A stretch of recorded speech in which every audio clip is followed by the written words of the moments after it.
دیکھیں زندگی میں ہر انسان آگے بڑھنے چاہتا ہے, گرو کرنا چاہتا ہے, وہ خواب دیکھتا ہے اور کامیابی پانا بھی چاہتا ہے. لیکن اکثر نوجوان ایک موڑ پر آ کر رک جاتے ہیں جہاں ان کے مائنڈ میں ایسے کویسچنز آتے ہیں کہ سٹارٹ کہاں سے کریں اور اپنی منزل کو کیسے پائیں. تو آج ہم بات کریں گے کہ نوجوان کو کامیابی کے لیے کیا کرنا چاہیے, اور اس پر بات کرنے کے لیے میرے ساتھ موٹیویشنل اسپیکر موجود ہیں ڈاکٹر عارف صدیقی. السلام علیکم, کیسے ہیں آپ؟ وعلیکم السلام, زبردست. ڈاکٹر عارف, سب سے پہلے تو بتائیں کہ ہر انسان کے اندر کوئی نہ کوئی اسکل ضرور موجود ہوتا ہے, بس اس کو پہچاننے کی دیر ہوتی ہے. تو انسان اپنے اندر کا ٹیلنٹ, اپنے اندر کا اسکل خود سے کیسے آئیڈینٹیفائی کر سکتا ہے؟ اچھا, اسکل تو موجود نہیں ہوتا, ٹیلنٹ ہوتا ہے. اسکل, ہاں ٹیلنٹ کہہ رہے ہیں آپ. اسکل حاصل کرنے کی صلاحیت ہوتی ہے. Right. ابھی آپ نے لفظ استعمال کیا خواب دیکھتا ہے انسان, تو خواب ہم سب دیکھتے ہیں, آپ بھی دیکھتی ہیں, میں بھی دیکھتے ہیں, یہ سب لوگ بھی دیکھتے ہیں. لیکن خواب کو تکمیل دینا, خواب کو تعبیر دینا, یہ کامیاب آدمی کا خاصہ ہوتا ہے. ٹھیک ہے. وہ کرتا کیا ہے کہ سب سے پہلے تو وہ اپنے خواب کو کاغذ پر منتقل کرتا ہے, اس کے گول سیٹ کرتا ہے کہ مجھے یہ چیز چاہیے, اس کے لیے میں کیا قربانی دینے کو تیار ہوں, کیا پرائس دینے کو تیار ہوں. یہ پہلے خواب کے حوالے سے بتا دیں کہ خواب کو تعبیر دی جا سکتی ہے بشرطے کہ آپ اسے گولز میں کنورٹ کریں. اس کے بعد اگلا سوال کہ کچھ نہ کچھ خاص ہوتا ہے انسان میں, کوئی خاص ٹیلنٹ ہوتا ہے, تو اس کا پتہ کیسے لگے. تو پہلی بات یہ ہے کہ جب آپ کسی کام میں کھو جاتے ہیں, آپ کو گرمی سردی کا احساس نہیں ہوتا. میں اکثر اپنے سیشنز میں لوگوں سے کہا کرتا ہوں کہ آج آپ زیادہ انرجی رکھتے ہیں کہ بچپن میں رکھتے تھے, کہتے ہیں آج. میں کہتا ہوں کہ ڈیسیژن میکنگ آج بہتر ہے کہ تب بہتر تھی, کہتے ہیں آج. وہ ساری چیزیں آج ہوتی ہیں. اب میں ان سے پوچھتا ہوں کہ جب آپ اسکول یا کالج میں پڑھتے تھے, آپ گراؤنڈ جاتے تھے, کیا گرمی سردی کا احساس ہوتا تھا؟ کہتے نہیں. بھوک پیاس لگتی تھی؟ کہتے نہیں. گھر والوں کی ڈانٹ ڈپٹ اثر کرتی تھی؟ کہتے نہیں. اور آج جب تھک جاتے ہیں, آج گرمی لگتی ہے, سردی لگتی ہے, اس کا مطلب ہے کہ کہیں نہ کہیں گڑبڑ ہو گئی. اس وقت آپ کے خواب بڑے تھے, آج آپ کے خواب چھوٹے ہو گئے, آج آپ کمپرومائز کے اوپر آ گئے. یہ پہلی بات. دوسری بات, ایک اہم بات ہمیں یہ سمجھنی چاہیے کہ اپنی صلاحیت کو پہچان لینا, اس پہ آگے جانا ہر آدمی کے بس کی بات نہیں ہے. آپ نے میرا تعارف کروایا موٹیویشنل اسپیکر, اور میں ڈی موٹیویشن والی بات کر رہا ہوں کیونکہ I am a life coach, مجھے صحیح باتیں بتانی ہیں. But I feel like you are being realistic and practical. Yes, exactly, I am a life coach, مجھے صحیح باتیں بتانی ہیں. اب دیکھیں, ایک آدمی کے اندر ایک ٹیلنٹ ہے, وہ بہت اچھے گانے گا سکتا ہے, وہ بہت اچھا سنگر بن سکتا ہے. ایک آدمی بہت اچھا فٹ بالر بن سکتا ہے. یہ ہے ان دونوں کا ٹیلنٹ. اب ہمیں دیکھنا ہے کہ اس نے کس سوسائٹی میں, کس گھر میں رہنا ہے.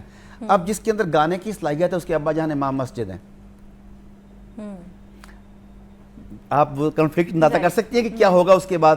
اسے اپنے گھر والوں میں سے یا اپنے ٹیلنٹ میں سے ایک چیز کو چوز کرنا پڑے گا, اور ساری زندگی وہ پریشانی کا شکار رہے گا. ایک آدمی میں ٹیلنٹ ہے, وہ بہت زبردست فٹ بالر بن سکتا ہے.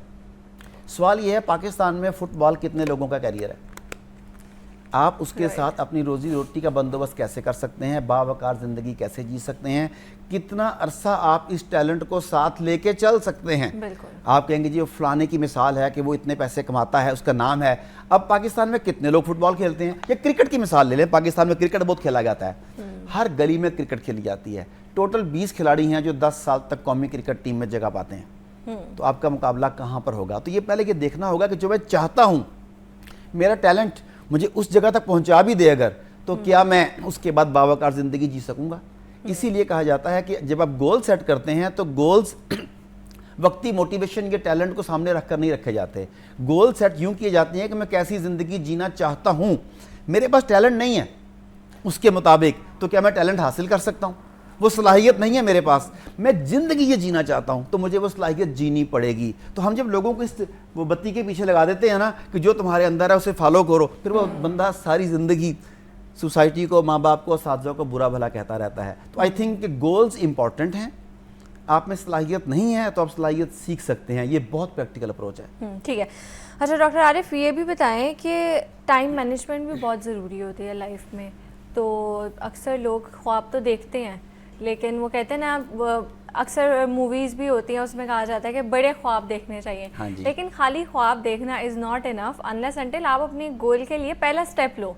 تو وہ پہلا اسٹیپ کیا ہونا چاہیے اور وہ ہم کیسے لے سکتے ہیں؟ صرف ہم وہ ایک ہوتا ہے نا مینیفیسٹ یا یہ سب چیزیں بھی کرنی چاہیے, لیکن اگر آپ ریئل لائف میں کوئی ایسی چیز نہیں کرے تو وہ دونوں چیزیں الائن نہیں کریں گی آپس میں. لیکن سب سے پہلے آپ نے بات کی ہے ٹائم مینجمنٹ کی, پہلے اس کی بات کر لیتے ہیں. Time management is life management. ہم آدمی کی زندگی کو اس کے سانسوں سے شمار نہیں کرتے, اس نے جو اچیومنٹ کی اس سے شمار نہیں کرتے. کہ بندہ فوت ہوتا ہے تو ہم کہتے ہیں یار وہ 70 سال کی عمر میں فوت ہو گیا، یار جوان ہی تھا 35 سال میں فوت ہو گیا، بالکل بچہ تھا 8 سال کا، اللہ نے اپنے پاس بلا لیا۔ ہم اس کی زندگی کو وقت کے لحاظ سے میجر کرتے ہیں۔ اس کا مطلب ہے کہ جو آدمی وقت ضائع کرتا ہے وہ زندگی ضائع کرتا ہے، اور جو وقت کا صحیح استعمال کرتا ہے وہ اپنی زندگی کو سنبھالتا ہے۔ تو جو لوگ کہتے ہیں کہ زندگی نے میری قدر نہیں کی، زندگی میں کچھ نہیں ملا، سب سے پہلے وہ اپنے آپ سے سوال کریں کہ انہوں نے زندگی کے ساتھ کیا کیا۔ اور زندگی ٹائم ہے، وقت ہے۔ اب آپ اپنا وقت سکرولنگ پہ استعمال کرتے ہیں، پولیٹیکل اور مسلک کی گاسپس کے اوپر استعمال کرتے ہیں، خاندانی چغلیوں میں، محلاتی سازشوں میں استعمال کرتے ہیں، لوگوں کو ڈی گریڈ کرنے کے لیے، لوگوں کو نیچے کھینچنے کے لیے استعمال کرتے ہیں، یا خود کو بلند کرنے کے لیے استعمال کرتے ہیں۔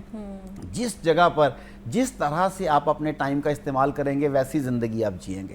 تو اگر آپ بڑی زندگی جینا چاہتے ہیں تو سب سے پہلے آپ کو اپنی ٹائم کی ڈویژن کرنی پڑے گی۔ رائٹ۔ آپ کے جتنے مرضی اچھے حالات ہوں، میرے جتنے مرضی اچھے حالات ہوں، ہم اپنے پیسوں کی بجٹنگ کرتے ہیں۔ ایک آدمی 1 لاکھ روپے کماتا ہے، ایک 10 لاکھ کماتا ہے، اور ایک 1 کروڑ کماتا ہے monthly.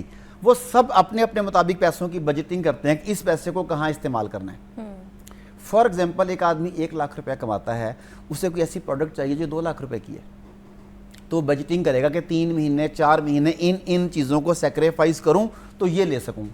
Same goes with time, آپ کو ٹائم کی بجٹنگ کرنی پڑتی ہے کہ میرے پاس 24 گھنٹے ہیں، دن کے 30 دن ہیں، سال کے 365 دن ہیں، تو مجھے آگے جانے کے لیے کن کن جگہوں سے ٹائم کو بچانا پڑے گا اور کن کن جگہوں پر انویسٹ کرنا پڑے گا۔ جب آپ پیسوں کی طرح ٹائم کی بجٹنگ شروع کر دیں گے تو پھر آپ کامیابی کے سفر پر روانہ ہو جائیں گے۔ بالکل ایسے ہی ایک کالر ہے میرے ساتھ۔ السلام علیکم فہد۔ وعلیکم السلام میڈم۔ جی فہد سوال کیجیے۔ یہ ڈاکٹر صاحب سے بات کرنی تھی میں نے۔ جی کیجیے۔ ڈاکٹر صاحب 31 سال میری عمر ہے، اور میں نے یہ کہنا تھا کہ ابھی تک نوکری نہیں مل پا رہی، کاروبار کیے 2-3 لیکن نقصان ہو گیا، اور جو ہے اس کے ساتھ ساتھ 3-4 جگہ پہ اپلائی بھی کیا ہوا ہے، کہیں سے کال ہی نہیں آ رہی۔ ایم اے پولیٹیکل سائنس کیا ہوا ہے۔ چھوٹا بھائی ہے میرا، وہ موویز دیکھ کے موٹیویشن لیتا ہے، اس کی جو ہے وہ 20 سال عمر ہے، تو اب میرے اندر ایسے لگتا ہے جیسے کوئی موٹیویشن ہی نہیں رہی۔ تو مجھے بتائیں کہ میں کیا کروں کہ مجھے نوکری بھی کہیں سے مل جائے، اور دوسرے لوگوں کو بھی میں نصیحت کرنا چاہوں گا کہ اب آج کل کہہ رہے ہیں کہ ڈگری کی بجائے اسکلز لے لیں، تو اسکلز جو ہے وہ زیادہ امپورٹنٹ ہو گئی ہے، یا ڈگری ہمارے لیے زیادہ امپورٹنٹ رہ گئی ہے؟ کیا کریں؟ پولیٹیکل سائنس کا تو مجھے کوئی فائدہ نہیں ہوگا۔ جی ٹھیک ہے ایک فہد۔ سوال میں آپ کے فہد نام ہے غالباً، ایک سوال میں ماشاءاللہ انہوں نے 5-6 سوال ایڈ کیے ہیں، ان کی کمیونیکیشن بہت اچھی ہے، تو میں کوشش کرتا ہوں کہ جتنوں کو ہم اس مخصوص وقت میں، مختصر وقت میں ایڈریس کر سکیں۔ سب سے پہلے دیکھیں کہ انہوں نے خود اپنے مسائل بتائے